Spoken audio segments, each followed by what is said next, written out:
So, you've arrived at last.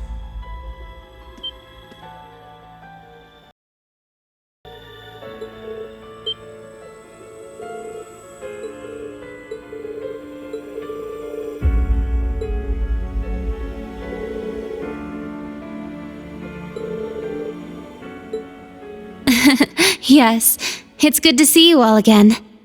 Please, come in. They're waiting for you just over there.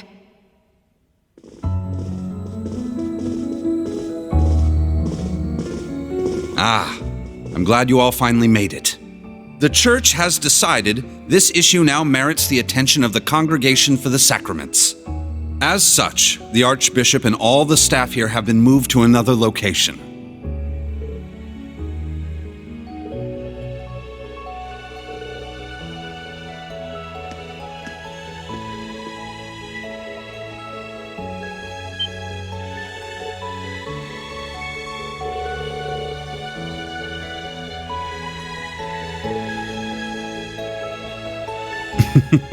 Thank you for all your diligence, Rosine. I'd feel much better if you were to stand watch over the front door now, just in case. Yes, understood. Leave it to me.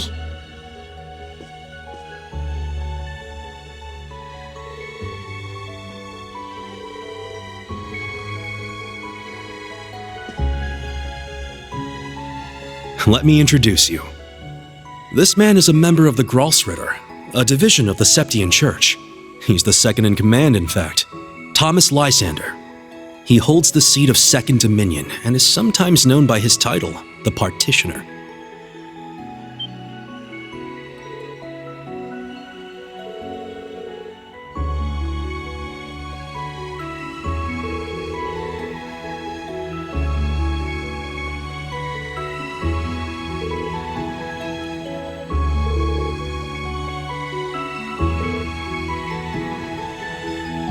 Now allow me to introduce you.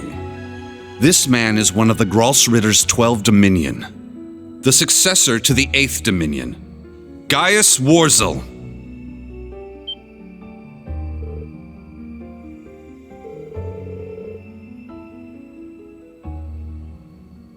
Yeah, a lot happened all at once.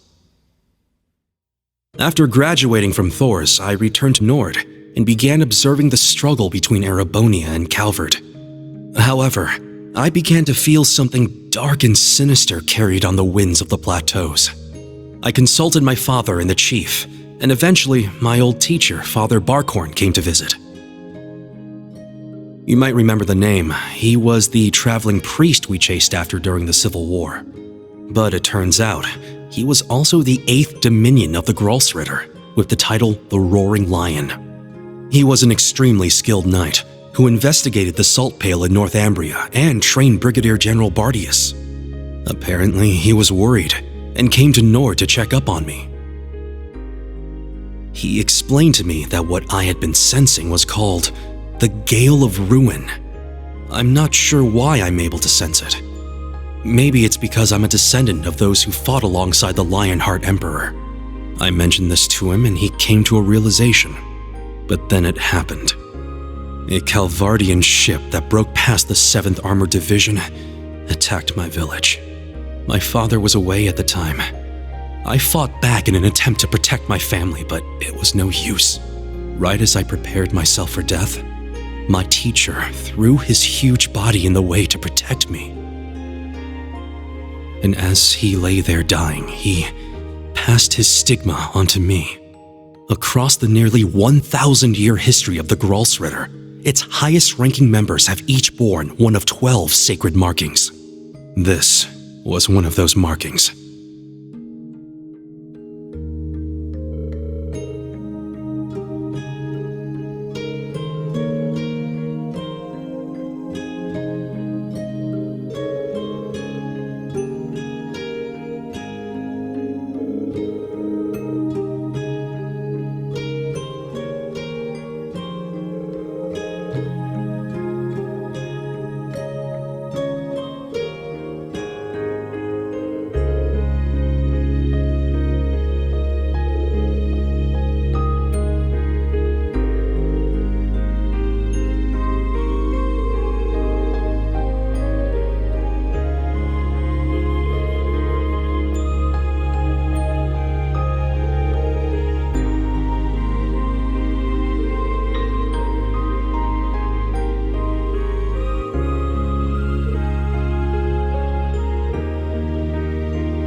already! You're the one who called us here in the first place, aren't you? I only hid myself so as not to interrupt your discussion.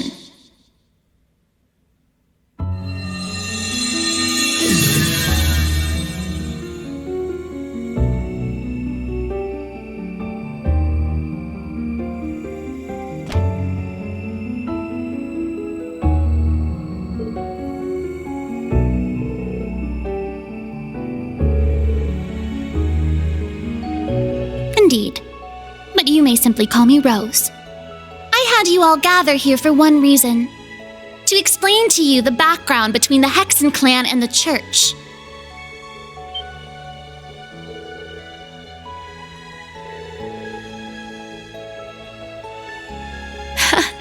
It's not as though we don't believe in Adios. There have been some differences in opinion over the years, but we and the church have worked together on a number of occasions. For example, during the War of the Lions or the vampire incident in the Middle Ages. Not to mention the fight against the Dark Dragon 800 years ago. But all that was just Rose sticking her nose into other people's business.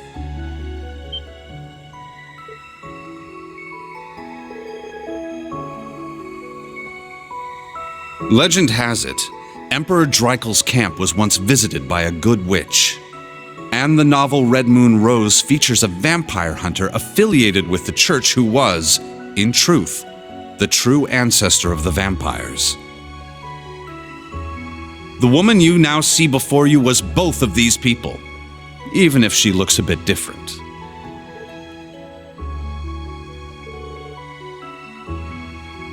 Hmm, 800 or so. However, you should know that my situation is somewhat unique. All other witches are normal humans. Except, of course, for the fact that they are all descendants of those who once guarded the Septarian of Fire.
beginning, this land housed two of the Septarian.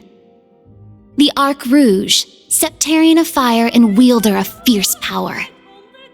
The Lost Zem, Septarian of earth and bearer of unyielding endurance.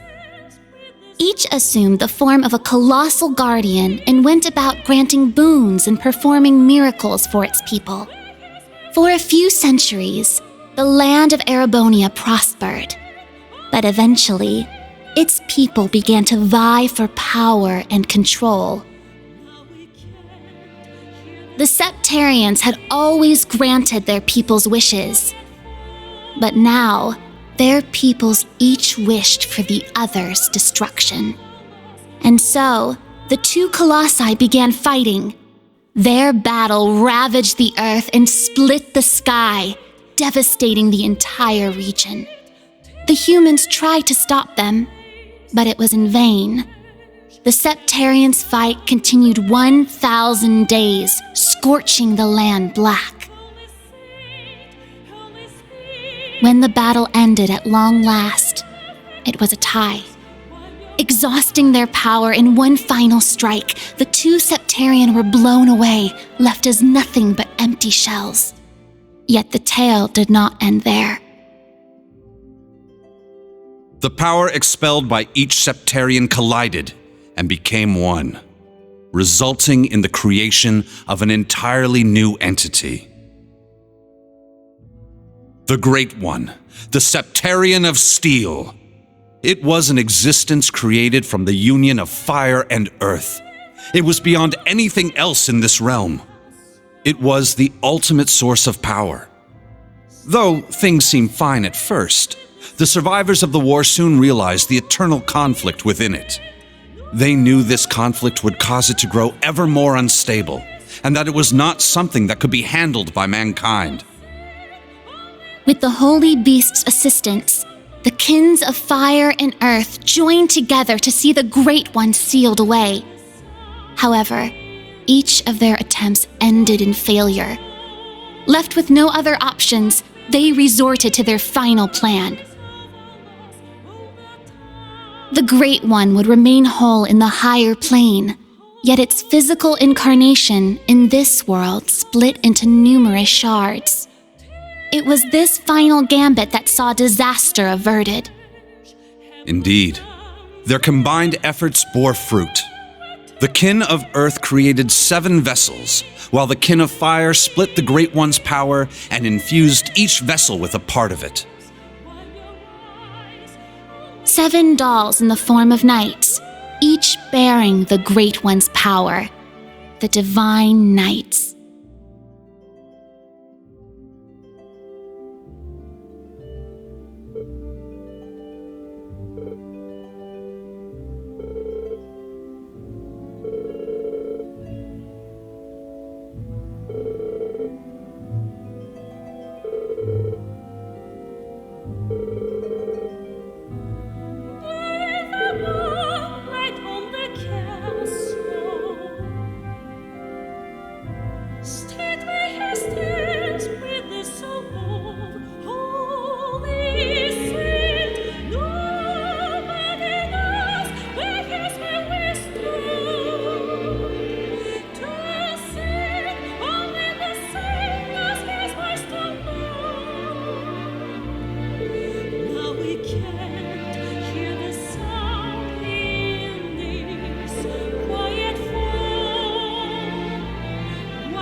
"900 years ago, Heimdall was a small city of only about 50,000 people. However, it was one of the burgeoning centers of culture for the region. The Septian Church had finished construction on the Heimdall Cathedral, and there were plans to develop the city even further. But it was then the Dark Dragon appeared, blanketing Heimdall in miasma and transforming it into a city of the dead. Emperor Astorius chose to lead his people south and made St. Ark the new capital of Erebonia. In helping Emperor Astorius deal with this crisis, the Hexen clan and gnomes each suffered substantial losses. The Hexen clan lost its elder, and the gnomes their holy beast. And so ended their alliance. The final time they spoke would be a century later. It was when Emperor Hector awakened the Vermilion Knight to reclaim Heimdall from the Dark Dragon. He did so at the urging of the chief of the gnomes and the new elder of the Hexen clan, myself. However, the Emperor fell to the Dark Dragon's miasma, and the Vermilion Knight to its curse. The Emperor's son had the chief of the gnomes and myself seal the cursed knight deep below the Imperial Palace. That would be the last act our two clans performed together. I do not know why, but the gnomes cut off contact with our clan and hid themselves away. In the 800 years that followed, whenever war struck Erebonia, a divine knight would enter the stage, demonstrate its might, then vanish. I was certain the gnomes were involved, yet all we could do was guide awakeners on the proper course.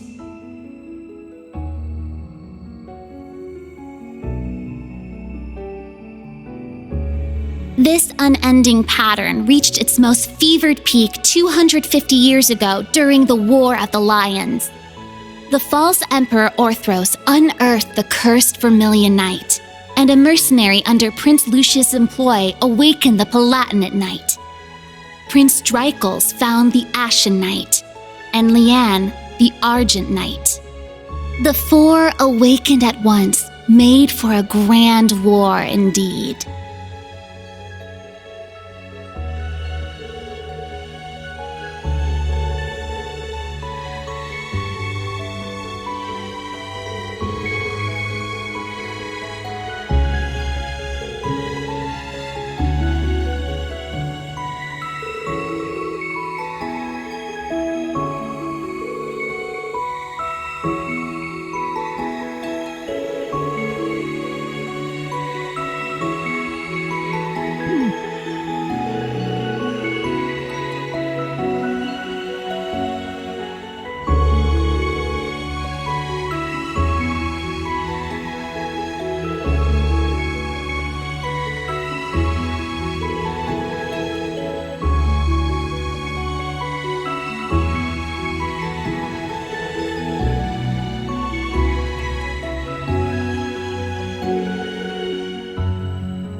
When the sacrifice is made and the ancient blood flows, the path to the Grawl of Erebos shall open.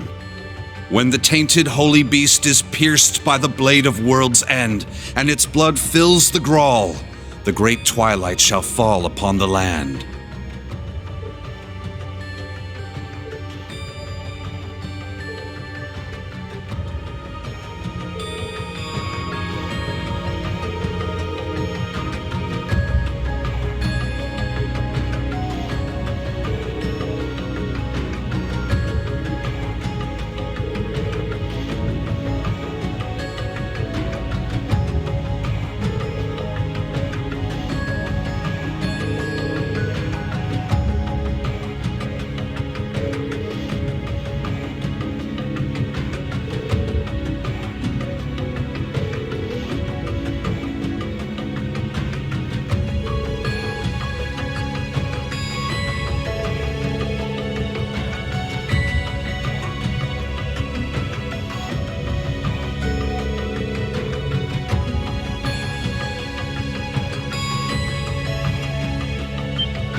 Muse?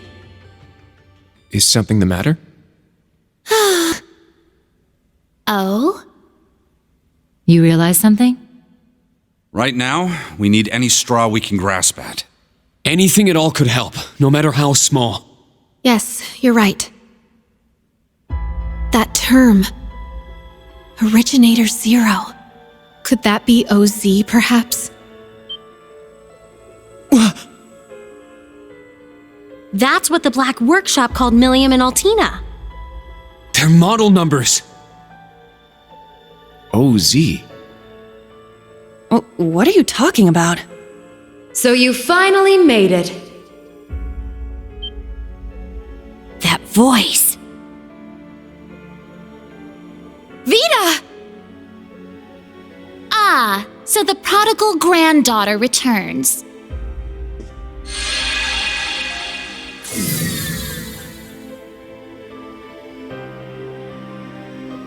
Misty, Vita!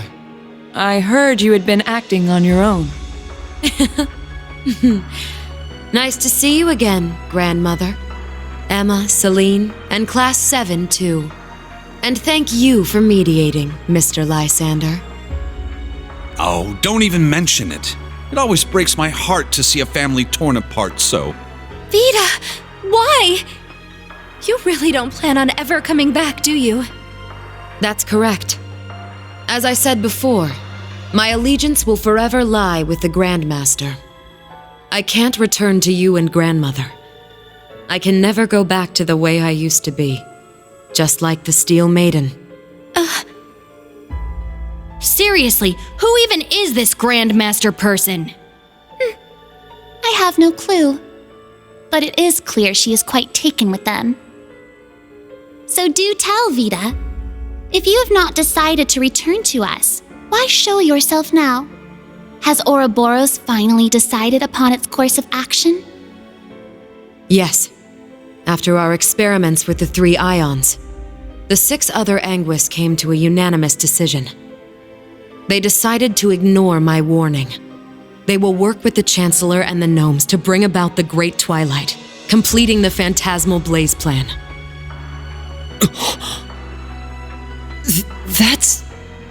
So that's how it is. The reason Ouroboros was so quiet the past month wasn't because they left Erebonia. It was to carry out their plan and determine whether they should work alongside enemies and traitors. How can that be? If that were the case, it means... They're all our enemies? Is this? It's not the cathedral's bell. Huh? I think I recognize it from Crossbell. You do? Yeah, I'm sure of it. I remember hearing it right before the incidents in Crossbell, when we were still independent. Oh! The one from the museum! The bell from Stargazer's Tower? But the sound's coming from a different direction than the museum. The Phantasmal Blaze Plan. What a fitting name. I wonder how much of this she foresaw. That is quite enough mumbling to yourself. If you know what is going on, show us! It'll be a bit tough without Grianos. I'll need your help, Grandmother. Emma, Celine, you too. Yes! Ugh, I'm not your slave.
Now then, let us say we celebrate the continuation of the Phantasmal Blaze plan by ringing in the Great Twilight. I, Enforcer number 0, the Fool, shall play the opening note.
Check that out!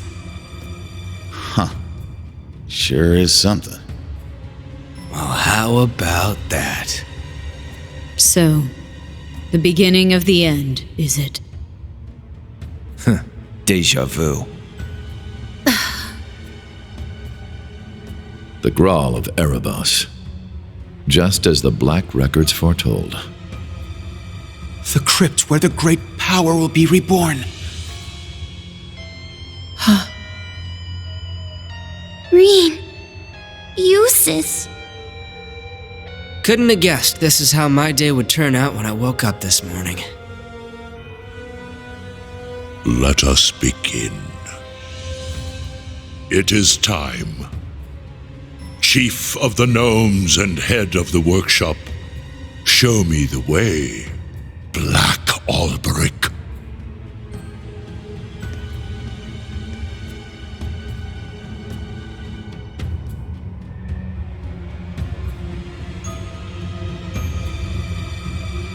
As you wish, my lord.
Rufus.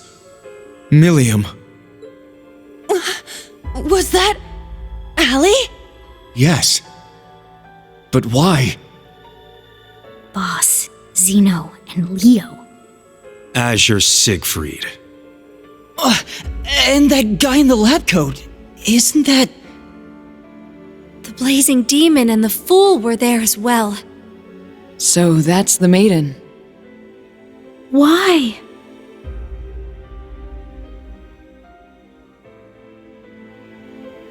We just spoke this morning and...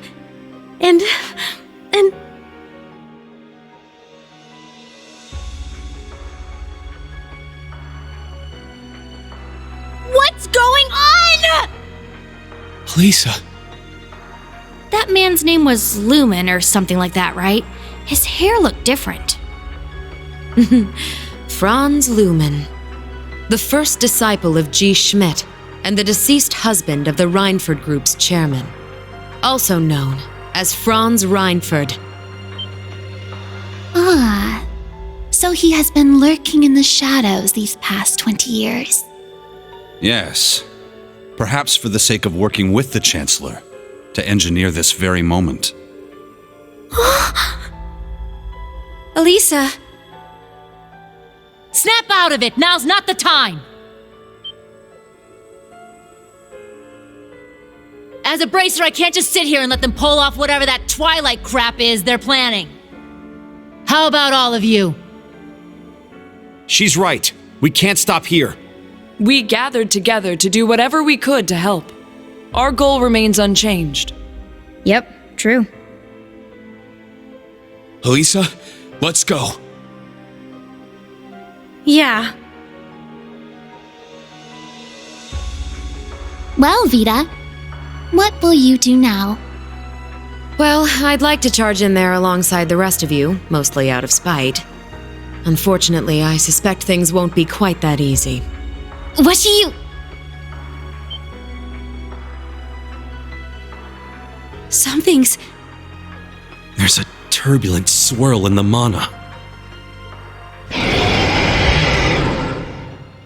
Was that? I believe so.